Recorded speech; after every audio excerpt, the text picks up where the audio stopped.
South Africa is one of the most unequal countries on earth. Its unemployment rate is among the highest in the world. Its housing backlog is a crisis. Its public services are broken in many areas. Its corruption scandals run into trillions of rands. And in the middle of all of this, South Africans are fighting with each other about foreigners. Not about the government that failed them. Not about the corporations that extract their wealth. Not about the corruption that looted their hospitals and schools. About foreigners. Today we ask the question that South Africa's media, politicians, and social discourse has consistently avoided. Are migrants actually responsible for the unemployment, housing crisis, crime and poverty that South Africans face? Or are they being blamed for problems that were here long before any migrant arrived? This is not an attack on South Africa. It is an act of love for it. Because South Africa cannot fix problems it will not correctly. And today, we diagnose. Before we continue, it is important to understand the mission behind Xenophobia Academy. This platform was created to preserve knowledge, culture, music, and stories that often go unheard or are forgotten. Xenophobia is not just about content. It is about building independent systems of learning, creativity, and empowerment. Through books, audio, technology, and media, the goal is to transform timeless wisdom into practical tools for today's generation and future generations. This slide brings together the central conclusion of the entire presentation. Every society has stories it tells itself about why problems exist. Some stories are comforting because they identify a visible target. Others are uncomfortable because they force us to confront deeper structural realities. Over the course of this analysis, we tested one of the most common explanations in South African politics, that migrants are responsible for unemployment, crime, housing shortages, failing services, and pressure on public institutions. But when we followed the evidence, a different picture emerged. For unemployment, the dominant causes were deindustrialization, educational failure, energy instability, and weak economic growth. Removing migrants does not create factories, improve schools, or end load shedding. For housing, the evidence points to corruption, inadequate delivery, and decades of spatial planning failures. Deportation does not build a single house. For crime, the strongest predictors remain gang economies, inequality, youth unemployment, and low conviction rates. Crime is reduced through effective policing and prosecution, not through scapegoating. For failing infrastructure and public services, the evidence points to corruption, mismanagement, underinvestment, and governance failures. Migrants did not create Eskom's crisis, municipal collapse, or procurement scandals. And for healthcare, the challenge is decades of underfunding, staffing shortages, and management failures. Blaming patients does not repair a healthcare system. This does not mean migration creates no challenges. Every society must manage migration responsibly. But responsible policy begins with accurate diagnosis. A doctor who misdiagnoses a disease cannot cure it. A nation that misdiagnoses its problems cannot solve them. The lesson of this presentation is simple. If we want different outcomes, we must be willing to identify the real causes. Because solutions only emerge when diagnosis is honest. The future of South Africa depends not on finding better scapegoats, but on confronting the structural realities that evidence repeatedly reveals. This slide serves as the roadmap for the investigation ahead. At its heart is a simple principle. Before we accept any explanation for a country's problems, we should test it against evidence. South Africans are told many things about why unemployment remains high, why housing is scarce, why crime persists, and why public services struggle. These explanations are often repeated so frequently that they begin to sound like facts, but repetition is not proof. Claims must be investigated. So we approach this like detectives, rather than partisans. First, we investigate unemployment. If migrants are truly responsible for South Africa's 33% unemployment rate, the evidence should clearly demonstrate it. If not, we must identify the deeper economic forces at work. Second, we examine housing. Are migrants really taking homes away from citizens? Or are corruption, poor planning, and delivery failures the more significant factors? Third, we investigate crime. Is crime being driven primarily by foreign nationals? Or do the roots lie in gang economies, inequality, weak policing, and youth unemployment? Fourth, we turn to service delivery. Are roads, electricity, water systems, and municipalities failing because of migration pressures? Or because of governance failures, corruption, and decades of underinvestment? And finally, after testing each claim, we bring the evidence together to answer the most important question of all. What is the real diagnosis? And what solutions would actually work? Notice that this is not an exercise in defending or attacking any group. It is an exercise in accountability. The goal is not to win an argument. The goal is to understand cause and effect. Because when a society mistakes symptoms for causes, it treats the wrong problem. But when it identifies root causes correctly, it can begin building real solutions. That is the purpose of these 5 investigations. One by one, we separate assumption from evidence, narrative from reality, and blame from accountability. We begin with perhaps the most powerful and politically influential claim in contemporary South Africa. Foreigners are taking our jobs. It is a claim repeated in election campaigns, community meetings, social media debates, and everyday conversations. For many people, it feels self-evident. If unemployment is high and migrants are working, then surely there must be a connection. But public policy cannot be built on assumptions. It must be built on evidence. So in this investigation, we will put that claim to the test. We will examine where migrants actually work, what sectors they occupy, whether South Africans and migrants compete for the same jobs, and what happened in places where migrant workers were removed or displaced. We will look at labor economics, employment data, and real-world case studies rather than slogans. Most importantly, we will ask a simple question. If every migrant worker disappeared tomorrow, would South Africa's unemployment crisis actually improve? Because if the answer is yes, then anti-migrant policies deserve serious consideration. But if the answer is no, then we must have the courage to confront the deeper causes of unemployment, even when they are more difficult and politically inconvenient. This investigation is not about defending migrants or dismissing the frustrations of unemployed South Africans. It is about identifying causes accurately. The goal is simple: separate perception from reality, test the claim against the evidence, and discover whether migration is truly the cause of South Africa's unemployment crisis, or whether the real story lies elsewhere. This slide asks a simple but crucial question. If migrants are responsible for South Africa's unemployment crisis, why does the unemployment trend not match migration trends? Notice the timeline. Unemployment rises from 20% in 1994 to 29% by 2002, long before migration became the dominant political issue. What happened during that period? South Africa experienced rapid deindustrialization. Manufacturing sectors such as textiles, footwear, and electronics shed hundreds of thousands of jobs as industries struggled with global competition and economic restructuring. Factories closed, jobs disappeared. Migrants did not cause that. The pattern repeats after 2009. Unemployment rises again, not because of migration, but alongside the global financial crisis, persistent load shedding, state capture, collapsing state-owned enterprises, and slowing economic growth. Businesses stopped expanding. Investment weakened. Job creation stalled. This is why the Academy of Science of South Africa's comprehensive 2019 review reached an important conclusion.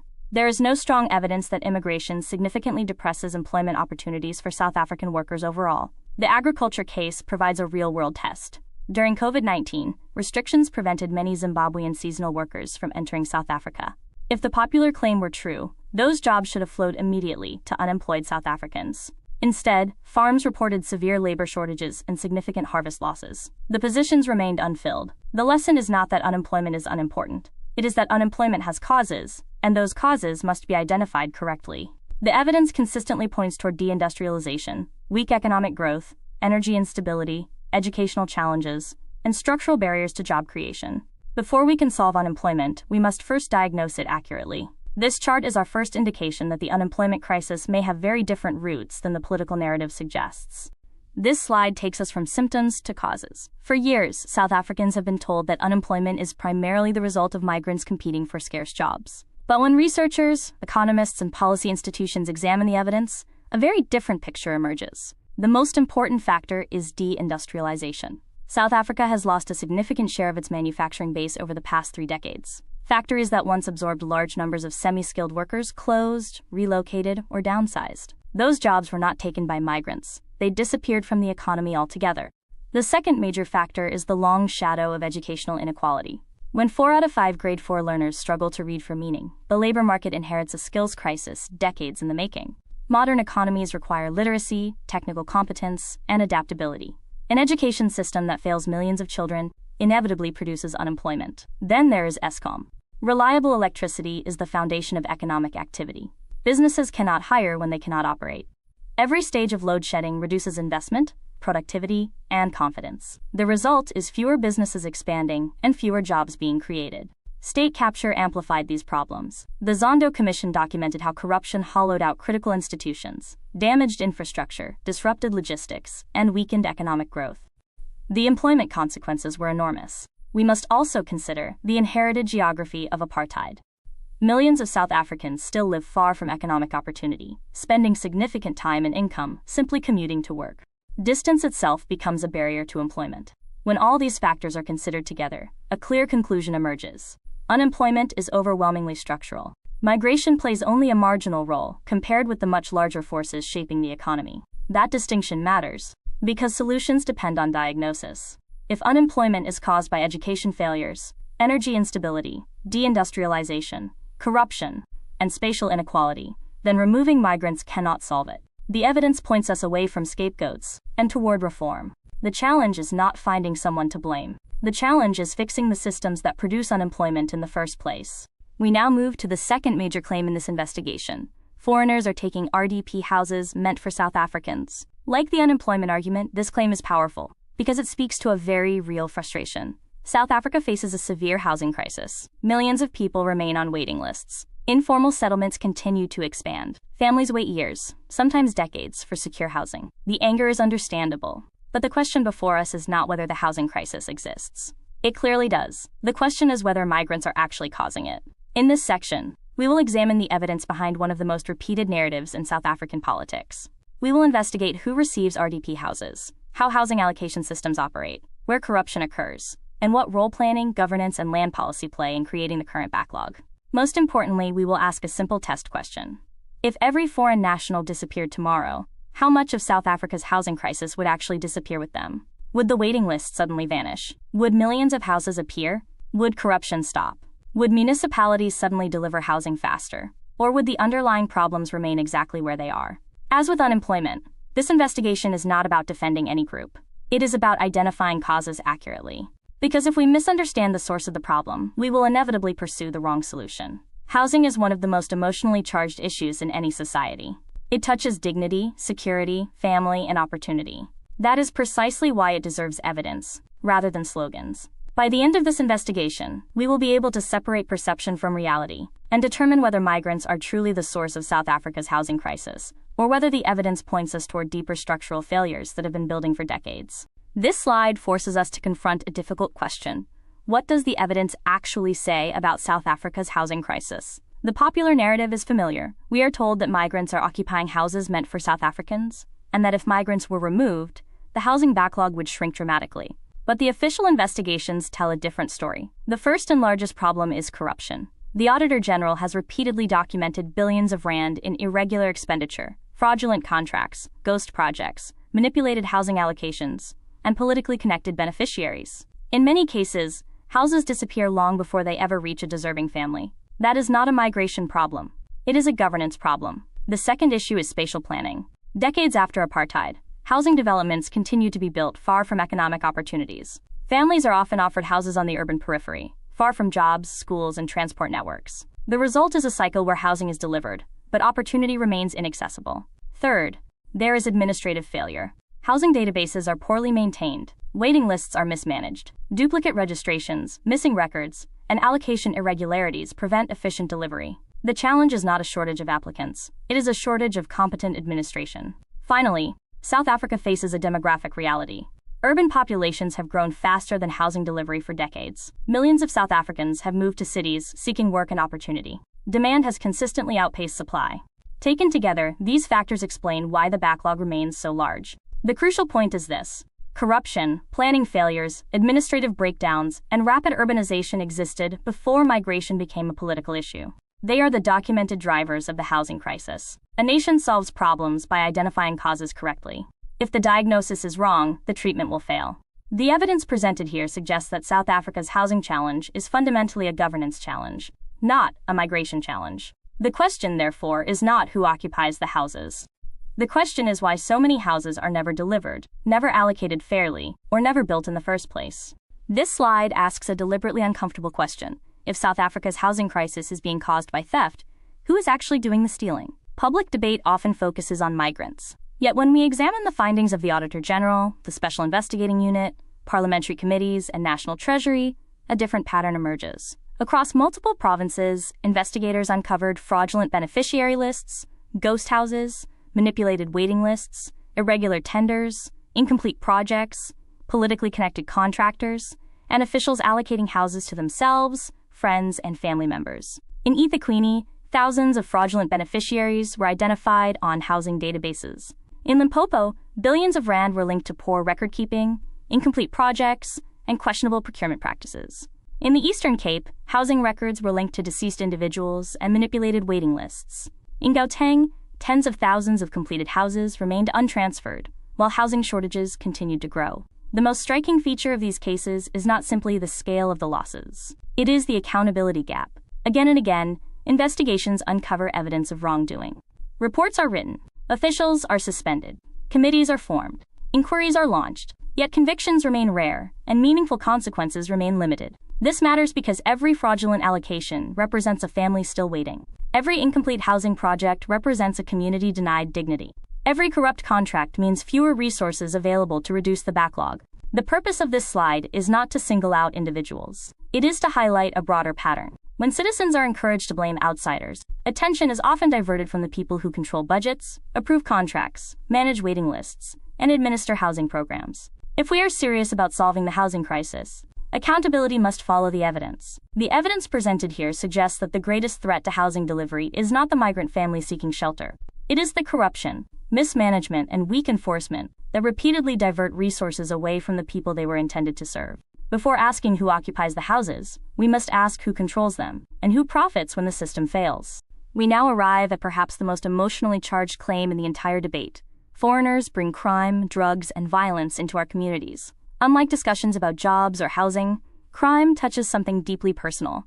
It affects safety, family, and the basic ability to live without fear. South Africans have every right to be concerned. The country faces one of the highest violent crime rates in the world. But concern alone does not answer the question of cause. In this investigation, we will do what every serious inquiry must do: separate perception from evidence. We will examine police statistics, victimization surveys, academic research, court records, and documented crime patterns. We will ask who commits crime, who experiences crime, and what factors consistently predict violence in South African communities. Most importantly, we will test the central claim directly. If foreign nationals are the primary drivers of crime, then the evidence should clearly show it. Crime data should reveal disproportionate offending. Areas with fewer migrants should be safer. Removing migrants should produce measurable reductions in violence. But if the evidence points elsewhere, then we must be willing to follow it wherever it leads. We will examine the role of organized gangs, drug markets, inequality, youth unemployment, policing capacity, conviction rates, and the broader social conditions that criminologists have identified as drivers of violence. This investigation is not about denying that some migrants commit crimes. Every population contains offenders. The real question is whether migration explains South Africa's crime crisis, because effective solutions depend on accurate diagnosis. If crime is primarily driven by gangs, weak law enforcement, economic exclusion, and social instability, then targeting migrants may generate headlines, but leave the underlying problem untouched. The goal of this section is simple: to move beyond fear, beyond assumptions, and beyond political rhetoric. By the end of this investigation, we will know whether the crime crisis is fundamentally a migration problem, or whether the evidence points us toward a different and more uncomfortable reality. This slide presents perhaps the most important evidence in the entire crime investigation, because it compares perception with documented reality. The dominant narrative suggests that migrants are driving South Africa's crime crisis. But when we examine police records, victimization surveys, and academic research, the picture changes dramatically. Start with the first number, 3.2%. Identified foreign nationals account for a smaller share of documented crime than their share of the population. That does not mean no migrant commits crime. It means the evidence does not support the claim that migrants are the primary source of South Africa's crime problem. The second finding is even more striking. Foreign nationals are significantly more likely to be victims of robbery and targeted violence than many South Africans living in the same communities. In other words, the relationship is often the reverse of the popular narrative. The crime data also points us toward a different explanation. South Africa's murder clearance rate remains extremely low. When most murders are never solved, and many offenders face little risk of conviction, the problem becomes one of impunity, rather than migration. The strongest predictor on this slide is youth unemployment. Across the world, criminologists consistently find that large numbers of economically excluded young men create the conditions for higher violent crime. South Africa's youth unemployment crisis predates modern migration patterns and remains one of the most powerful drivers of violence. Then there is the gang economy. In places such as Cape Flats communities, criminal networks worth billions operate through extortion, drug distribution, and organized violence. These structures were built over decades. They are deeply rooted in local social and economic conditions. The final statistic illustrates this reality. Many migrant-owned businesses pay protection money to South African gangs. The flow of criminal coercion is often directed toward migrants, not from them. The lesson is clear. Crime is real. Violence is real. Fear is real. But the evidence points overwhelmingly toward domestic structural causes: gangs, unemployment, inequality, weak prosecution, and organized criminal networks. If we want safer communities, those are the forces we must confront. This slide moves us from a discussion about who is blamed for crime to a discussion about what actually produces crime. If we want to understand South Africa's crime crisis, we must begin with a simple principle. Crime emerges from systems, incentives, and conditions. It does not appear out of nowhere. And the four drivers on this slide all existed long before modern migration became a political issue.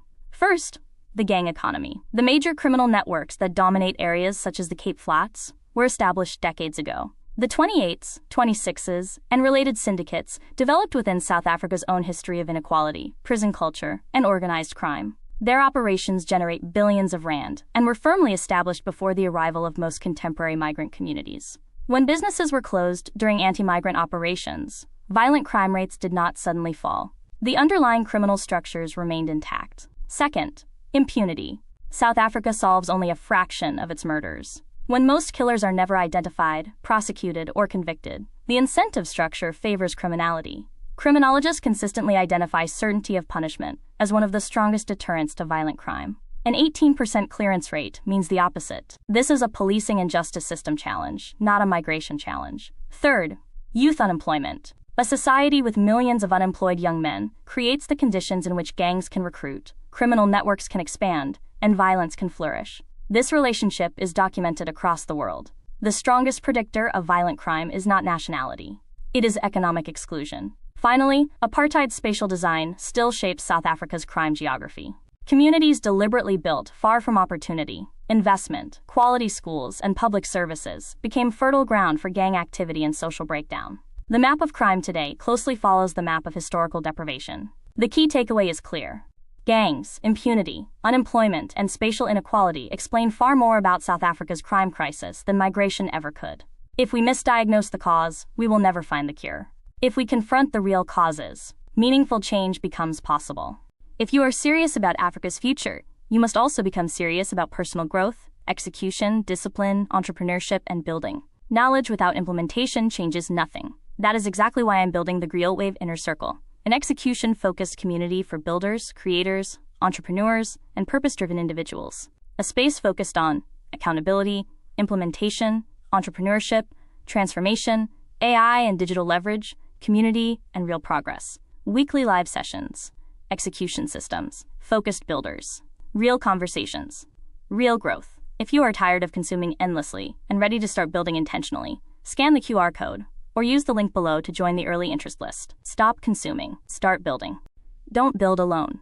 Join the Griot Wave Inner Circle and connect with a community focused on real execution and transformation. Scan the QR code to begin. This investigation examines another claim deeply embedded in South African public debate, that foreigners are overwhelming hospitals, schools, housing, infrastructure, and public services. The concern is understandable. When clinics are overcrowded, water systems fail, roads deteriorate, and housing waiting lists grow, people naturally ask who is placing pressure on the system. But the key question is not whether services are under strain. They are. The question is whether migrants are the primary cause. To answer that, we must look at evidence and timing. Were municipalities functioning effectively before migration became a major political issue? Were corruption, procurement failures, electricity shortages, water losses, and governance breakdowns absent until migrants arrived? The historical record says no. Many of South Africa's most serious service delivery problems were documented decades ago. State capture, municipal collapse, infrastructure neglect, corruption, and administrative dysfunction emerged within domestic institutions long before migration became a central political target. So we ask a simple test. If every migrant disappeared tomorrow, would load shedding end? Would housing waiting lists vanish? Would water infrastructure repair itself? Would corruption disappear? Or would the same structural weaknesses remain? This investigation follows audits, oversight reports, and public finance evidence to identify the real causes of service delivery failure. Because effective solutions require accurate diagnosis, and blaming migrants may distract attention from the reforms South Africa actually needs. This slide asks a simple but uncomfortable question. If South Africa's public services are failing, who actually broke them? And who is being blamed for the failure? The dominant public narrative often points outward. When hospitals are overcrowded, when water systems fail, when schools struggle, or when electricity collapses, migrants are frequently presented as the explanation. But the evidence on this slide points somewhere else entirely. Look at the scale of irregular expenditure. Water and sanitation lost over R28 billion. Housing departments, over R12 billion. Provincial health systems, over R38 billion. Education departments, nearly R16 billion. ESCOM alone sits at roughly R180 billion in irregular expenditure and corruption-linked losses. These are not migration figures. They are governance figures. Take healthcare. South Africa's health system was experiencing staff shortages, funding constraints, and infrastructure challenges long before migration became a political flashpoint. The PPE corruption scandals exposed billions lost during a national health emergency. No hospital became stronger because money was stolen from patients. Look at water. The Blue Drop reports repeatedly warned of deteriorating infrastructure, poor maintenance, and collapsing municipal capacity. Pipes were not repaired. Treatment plants were neglected. Technical skills were lost. Water systems do not fail because migrants turn on taps. They fail when institutions stop maintaining them. Education tells a similar story. Textbook scandals, infrastructure fraud, pit latrines, and persistent literacy crises have been documented for years. When 81% of grade 4 learners struggle to read for meaning, we are looking at a systemic educational challenge decades in the making. The pattern is remarkably consistent across every sector. The resources existed. The budgets existed. The plans existed. Yet corruption, mismanagement, and weak governance diverted billions away from public service delivery. That is the central lesson of this slide. South Africa's service delivery crisis is real. But before blaming those who use public services, we must ask what happened to the money allocated to provide them. Because when billions disappear from hospitals, schools, water systems, housing programs, and power utilities, the crisis is not overcrowding. The crisis is governance. And until governance is fixed, changing who gets blamed will not change the outcome. This timeline allows us to test a simple question. If migrants are responsible for South Africa's service delivery crisis, why do the major failures in public services follow a documented history of corruption, state capture, and institutional decline? The pattern is clear. The deterioration of key public systems did not begin with migration. It began with governance failure. In the early 2000s, social grant systems were hit by fraud, procurement scandals, and administrative dysfunction. By 2007, ESCOM's maintenance budgets were being diverted, contracts manipulated, and critical infrastructure neglected, laying the foundations for today's load-shedding crisis.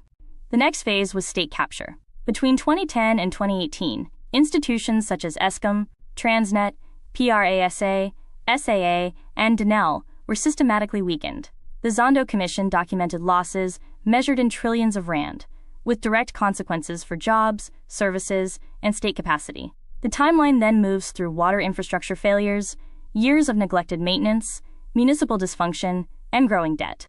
During COVID-19, billions intended for healthcare were diverted through PPE corruption, deepening institutional mistrust. Today, dozens of municipalities struggle to provide even basic services, despite continued public funding. The significance of this timeline is straightforward. Every major breakdown has documented causes, official investigations, named institutions, and measurable financial losses. The common thread is not migration, it is governance failure. Public frustration is justified. But effective solutions require accurate diagnosis. This timeline shows that South Africa's service delivery crisis was not created by outsiders. It emerged from decades of political, administrative, and institutional failures. Understanding that history is the first step toward fixing it. This may be the most uncomfortable slide in the presentation because it moves us from diagnosis to accountability. Throughout this investigation, we have heard that foreigners are responsible for South Africa's decline. But if that were true, the country's greatest losses should be linked to migration. The evidence shows something different. State capture, SARS destruction, the VBS scandal, PPE corruption, and procurement failures at major state institutions cost South Africa hundreds of billions of rand. These were resources that could have funded schools, hospitals, housing, transport, and economic development. These are not rumors or political slogans. They are documented in Auditor General reports, parliamentary investigations, court proceedings, commissions of inquiry, and law enforcement records. They have names, dates, institutions, and financial values attached to them. That is the central point of this slide. When South Africans ask why electricity is unreliable, why trains do not run, why housing backlogs persist, or why public services struggle, there are documented answers. The evidence points to corruption, governance failures, and the diversion of public resources, not to migrants. The purpose is not to target individuals for political reasons. It is to reinforce a simple principle: accountability must follow evidence. A society that blames the wrong people cannot solve the right problems. The losses shown here amount to hundreds of billions of rand, far more than any migration-related pressure on public services. Yet public anger is often directed at people who played no role in creating these losses. South Africa's crisis is therefore not primarily a story of outsiders taking from the country. It is, in large part, a story of insiders entrusted with public resources who failed to protect them. If solutions are the goal, we must follow the evidence. And the evidence leads not to scapegoats, but to accountability, institutional reform, and better governance. 4 investigations. 4 verdicts. The claim, migrants cause SA's problems, is false in every dimension tested. But here is what I need you to hear very clearly. The problems are real. The unemployment is real. The housing crisis is real. The crime is devastating. The service delivery failure is catastrophic. I am not minimizing any of it. I am saying, if you accept the wrong diagnosis, you will prescribe the wrong treatment. And South Africa has been prescribing the wrong treatment, repeatedly, for 32 years. Today we prescribe the right one. The 5-step mechanism is the structural model of political scapegoating. The elegant cruelty of this mechanism is that it works on everyone involved. The politician gets re-elected or avoids accountability. The community gets emotional satisfaction from action, even if the action makes things worse. The actual cause of the problem is never identified, let alone addressed. And the migrant, the person who is providing the community's food, credit, and employment, is destroyed. And 6 months later, the cycle begins again. Because the original problems are still there. Case study: 2019 Johannesburg attacks. WhatsApp voice notes circulated false claims about foreign nationals. Politicians made speeches. Businesses were burned. 12 people killed. 1,000 plus businesses destroyed. 1 year later, unemployment in affected areas unchanged. Crime unchanged. Service delivery unchanged. The only change: township residents had fewer affordable food options and fewer employers. The violence made every measurable outcome worse for the communities that conducted it. The accountability matrix is the most constructive slide in the deck. South Africa does not have a lack of laws. It has a lack of enforcement. PEPUDA prohibits hate speech and incitement. It has never been used against a politician. The NPA can prosecute. Its capacity has been systematically undermined. The SIU can recover assets. Its referrals go unprosecuted. This matrix is not a wish list. It is a list of legally possible actions that existing institutions have the mandate to take and have consistently failed to apply. That is the accountability demand. PEPUDA prosecution. The Promotion of Equality and Prevention of Unfair Discrimination Act 2000 makes incitement to hatred on grounds of national origin illegal. In 24 years, not one South African politician has been prosecuted under it for anti-foreigner incitement. In 2015, a South African king made a speech that preceded violence within 72 hours. No prosecution. In 2019, politicians in KZN made explicit statements before attacks. No prosecution. The law exists. The political will to use it does not. The comparison of wrong fix versus right fix is the most important analytical tool in this deck. Every wrong fix has one thing in common. It focuses attention on migrants and away from the documented cause. Every right fix has one thing in common. It requires accountable governance and structural investment. The wrong fixes are politically easy. They require a speech and a raid. They produce dramatic footage. They do not require budget, political capital, or accountability. The right fixes are politically hard. They require sustained investment. They require prosecuting people with political connections. They require institutional reform. They require telling powerful interests they will no longer be protected. And that is precisely why the wrong fix keeps being chosen. Not because politicians don't know the truth, but because the truth is inconvenient to those who are causing the problems. The solidarity economics section is the most constructive in the deck.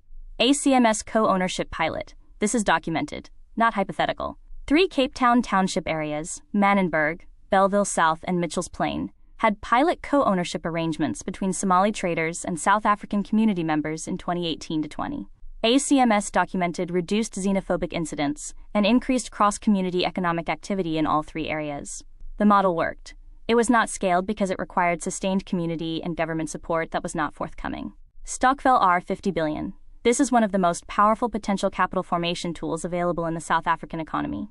R50BN Plus in community organized capital, already proven to work, already trusted by millions of South Africans. If even 10% of this were redirected from consumption stokvels to business investment vehicles, with Somali/Ethiopian wholesale network partnerships, it could create thousands of black-owned township businesses. The irony: the capital formation model that would most benefit South African township entrepreneurs already exists, in the form of the IUTO and IQUB, used by the same migrants they are attacking. Solidarity economics would transfer this knowledge and this capital to South Africans. Violence against migrant traders destroys it.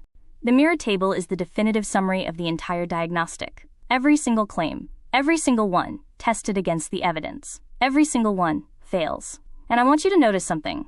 The people who make these claims, the politicians who give the speeches, the community leaders who organize the raids, they know the evidence. Not all of them, not always, but enough of them have access to the same information we have discussed today. The question is not whether the claim is true. The question is why, despite being false, it keeps being made. The answer is, it works. It redirects anger. It produces votes. It creates a distraction from accountability. And as long as burning a Somali shop is politically more profitable than prosecuting a corrupt housing official, it will keep happening. Up to this point, we have focused on statistics, reports, audits, and academic research. But behind every number is a human being trying to survive. These are composite voices drawn from documented testimony, community interviews, and public research. They are not presented as isolated anecdotes. They represent recurring patterns that emerge across communities throughout South Africa. Notice what each story reveals. Sibusiso begins by blaming the Somali shopkeeper. Yet as he reflects on his own experience, a different reality emerges. The factory closed because of economic decline and energy instability. The local shop that extended him credit disappeared after xenophobic violence. The result was not empowerment. It was deeper hardship. The person he was told to blame was one of the few people helping him survive. Nomvula's story cuts to the heart of the housing debate. Her family waited decades for a home, only to discover that corruption inside the system had removed them from the list. The question she asks is powerful. Who actually took the house? Not the foreigner being blamed at political rallies, but the official who manipulated the process and remained unpunished. Then there is Tebogo. His business failed not because of migration, but because it could not survive constant load shedding. Today he works for a migrant employer who provides income and stability. His experience forces us to reconsider a difficult possibility. Perhaps the real obstacle was not competition from migrants, but the collapse of the infrastructure businesses depend on. What connects these three stories is not migration. It is governance. In every case, the visible target of public anger is different from the underlying cause of the problem. Economic decline, corruption, administrative failure, and infrastructure collapse remain largely untouched, while frustration is redirected toward people who did not create those conditions. That is why these voices matter. They remind us that behind every political slogan is a real person trying to make sense of their circumstances. And often, when people look closely at their own experiences, they discover that the story they were told about who caused their suffering does not match the reality they live every day. Sometimes the most important evidence is not found in statistics. It is found in the lived experiences of ordinary people. This slide asks a deeper question. How do people decide what society's biggest problems are? For most citizens, reality is experienced through stories, headlines, television clips, social media posts, and the issues that dominate public attention. That is why media coverage matters. The imbalance shown here is striking. Migration and xenophobia receive far more attention than housing corruption, municipal collapse, state capture, or Eskom's failures. Yet throughout this investigation, the evidence consistently pointed to those structural issues, not migration, as the primary drivers of South Africa's unemployment, crime, housing, and service delivery crises. Why? Because conflict is visible. A burning shop or community confrontation creates dramatic images. Corruption, procurement fraud, and governance failure happen in boardrooms, budgets, and administrative systems. They are harder to film, simplify, and explain. The result is a distorted public conversation. People naturally associate the issues they see most often with the causes of the country's problems. But visibility is not the same as significance. This also creates political incentives. Blaming migrants generates headlines and emotional reactions. Detailed discussions about energy policy, municipal reform, procurement oversight, or anti-corruption enforcement rarely attract the same attention. Yet those structural issues determine whether jobs are created, electricity is available, and public services function. This is not a criticism of journalism. In fact, many of South Africa's biggest corruption scandals were uncovered by investigative reporters who followed evidence rather than easy narratives. The lesson is simple. The most visible story is not always the most important story. Citizens must ask not only what is being covered, but what is being overlooked. South Africa's future depends on whether public attention follows outrage or follows evidence. This slide presents the evidence-based spine of the entire investigation. Everything we have examined, unemployment, housing, crime, and service delivery, can be distilled into 7 hard truths. They are not comfortable, but they are supported by official reports, academic research, and documented investigations. First, Migrants did not create South Africa's unemployment crisis. The evidence points to deindustrialization, the legacy of Bantu education, Eskom's collapse, and the economic damage of state capture. Second, migrants did not create the housing backlog. Corruption, poor planning, administrative failures, and decades of underdelivery produced a crisis affecting millions. Third, crime data challenges the popular narrative. Foreign nationals are disproportionately victims of crime, while violence is driven by gangs, inequality, impunity, and youth unemployment.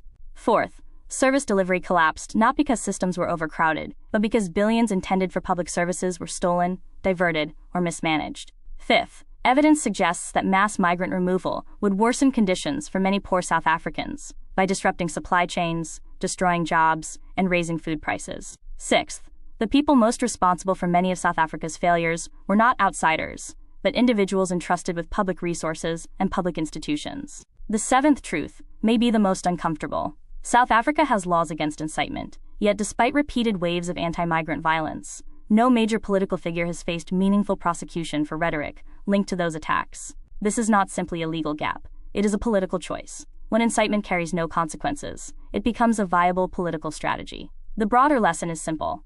Hard truths solve problems. Scapegoats do not. South Africa has confronted difficult realities before. The challenge now is to apply that same courage to corruption, governance failure, and the politics of blame. Because solutions begin where denial ends, and progress begins when a society is willing to face the truth. This slide moves the conversation from diagnosis to action. Throughout this presentation, we have asked a simple question.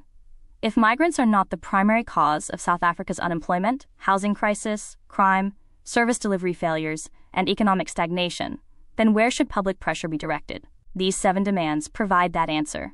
Each targets a documented cause rather than a convenient scapegoat.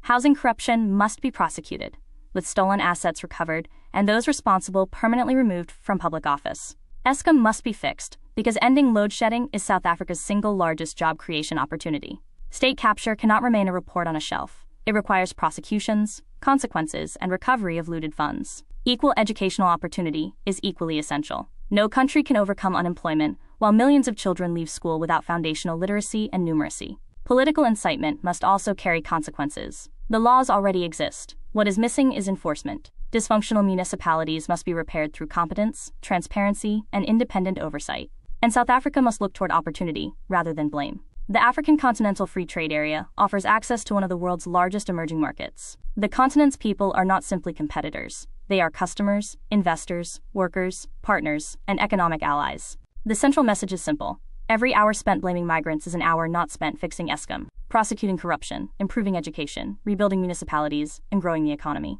Real change begins when public attention follows the evidence. Not toward those easiest to blame, but toward the institutions, policies, and failures that actually hold South Africa back. That is the difference between anger and accountability.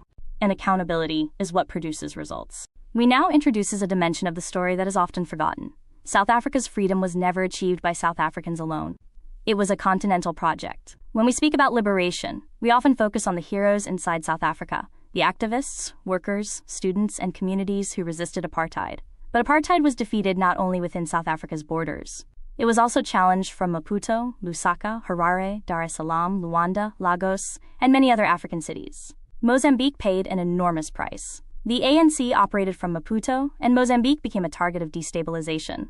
More than 1 million Mozambicans died in the conflict, linked to apartheid-era regional warfare. Zambia hosted the ANC in exile for decades, sacrificing economic opportunities and enduring attacks because it chose solidarity over safety. Zimbabwe trained fighters, hosted liberation networks, and shared in the struggle. Tanzania provided diplomatic cover, political support, and sanctuary for key ANC leaders. Angola became a battlefield where regional and international forces collided, with many paying with their lives in a struggle connected directly to South Africa's future. Nigeria, though geographically distant, used its diplomatic influence, resources, and international standing to push for sanctions and isolation of the apartheid regime, when many Western governments remained hesitant. The central point of this slide is not guilt. It is memory. The migration debate often treats Africans from neighboring countries as outsiders, with no connection to South Africa's story. History tells a different story. The nations represented here invested blood, resources, diplomatic capital, economic sacrifice, and political courage into the struggle against apartheid. Whether one agrees or disagrees with contemporary migration policies, that historical reality cannot be erased. South Africa's freedom was supported by Africa. The prosperity and democratic rights enjoyed after 1994 were built, in part, on sacrifices made beyond South Africa's borders. Understanding that history does not solve today's challenges, but it does remind us that the relationship between South Africa and the rest of Africa is deeper than migration statistics. It is a relationship forged through shared struggle, shared sacrifice, and a common fight for liberation. The two versions of South Africa are the culminating analytical frame. Every South African makes this choice, not just politicians, every voter, every community member, every person who decides whether to share a WhatsApp message or challenge it. The scapegoating version is emotionally satisfying in the short term. There is a visible target, there is a simple solution, there is communal action, and the feeling of doing something. But notice the outcome: same 33% unemployment, same housing backlog, same crime, same broken services, and now our 40 billion less in economic activity because the migrant economy was destroyed. The accountability version is politically hard. It requires holding people with power accountable. It requires sustained attention on complex institutional problems. It requires patience. But notice its outcome: resolved Eskom, growing economy, functioning services, reduced crime, South Africa as a continental leader. The choice seems obvious when you put it this way. The question is why the wrong choice keeps being made. And the answer is, because the wrong choice protects the people who are causing the problems. And those people have power. This is where the presentation moves from diagnosis to action. Throughout this investigation, we have tested claims, examined evidence, and followed the data wherever it led. We have seen that unemployment, crime, housing shortages, and service delivery failures are real problems, but that blaming migrants does not explain them and will not solve them. The question now becomes, what can ordinary citizens actually do? The first action is to correct the narrative.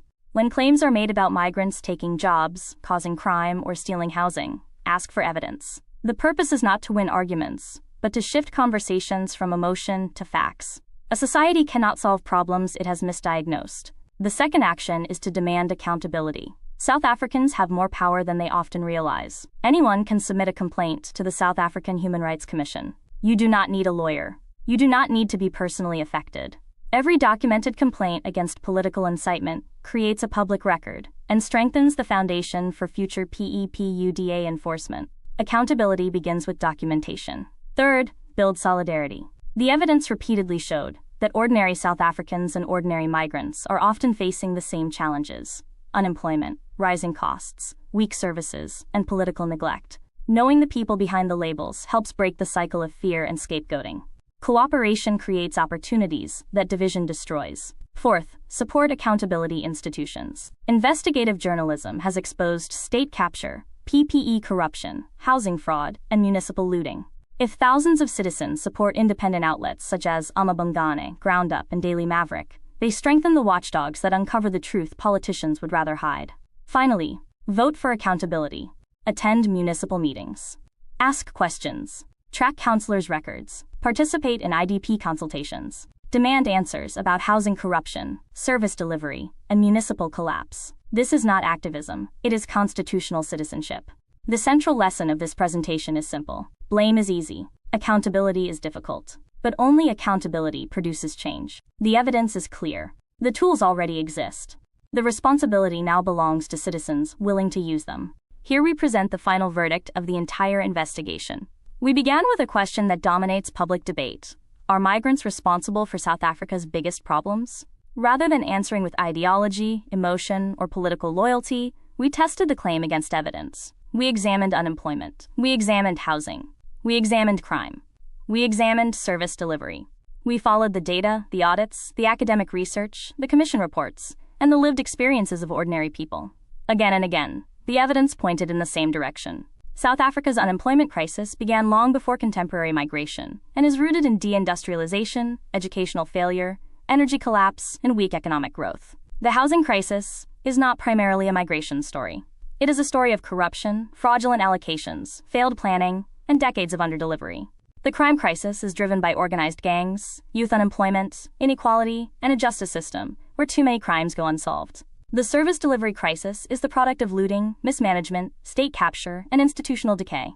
In every investigation, migrants appeared not as the cause of the crisis, but as convenient targets for frustration created elsewhere. That does not mean every migrant is perfect, or that migration creates no challenges. No serious analysis would claim that. The question was never whether challenges exist. The question was whether migrants are the primary cause of South Africa's national crisis. The evidence says they are not. And that leads us to the most important conclusion of all. A nation cannot solve a problem it refuses to identify correctly. If unemployment is caused by Eskom, then Eskom must be fixed. If housing is being stolen through corruption, then corruption must be prosecuted. If crime is driven by gangs and impunity, then those systems must be dismantled. History shows that blaming the innocent rarely fixes a society. Accountability does. The investigation is complete. The evidence is on the table. The real test begins now. Whether South Africa chooses the comfort of scapegoats, or the harder path of confronting the systems, institutions, and individuals that are actually responsible for the country's challenges. Before you go, help this message reach more people. If you learned something new today, like the video, subscribe for more deep dives, and share this with someone who still thinks Africa is a country. Small conversations can challenge big misconceptions, and every share helps expand understanding. If you want to explore this topic further, scan the QR code for additional resources, recommended readings, maps, and extended discussions. There is far more to Africa than what can fit into a single episode, and this is only the beginning of a much deeper journey into the continent's history, cultures, people, and future. And if you'd like a deeper dive into any topic related to Africa or Pan-Africanism, leave a comment below and we'll cover it in a future video.